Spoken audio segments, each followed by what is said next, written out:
Hi friends, welcome to my channel.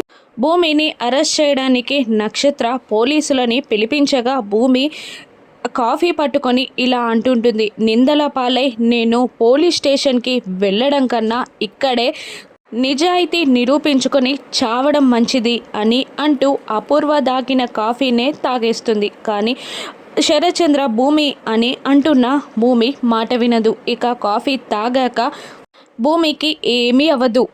మళ్ళీ భూమియే మాట్లాడుతూ, చూసారా నాన్న, నాకేం కాలేదు, నాపై వీళ్ళు విషం చిమ్మడానికే ఇలా చేశారు అని అంటూ ఉంటుంది భూమి. ఇక పోలీసులు వెళ్ళిపోతారు.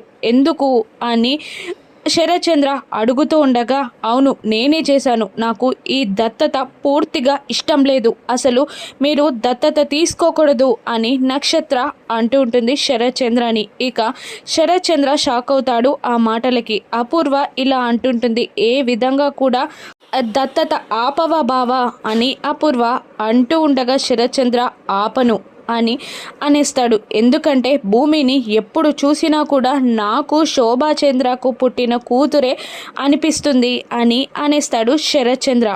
నా దత్తత నిర్ణయాన్ని వ్యతిరేకించాలి అని మీరు అనుకుంటే ఇంట్లో ఉన్నా పర్లేదు, ఇంట్లో నుండి వెళ్ళిపోయినా పర్లేదు అని అంటూ అపూర్వ నక్షత్రాన్ని ఇంట్లో నుండి వెళ్ళిపోమ్మంటాడు శరత్చంద్ర. ఇప్పుడు నక్షత్ర అపూర్వ ఇంట్లో నుండి వెళ్ళిపోతారా? దత్తత జరుగుతుందా? దత్తత జరిగితే గగన్ ఏమంటాడు? రాను ఎపిసోడ్స్లో చూద్దాం. Thank you for watching.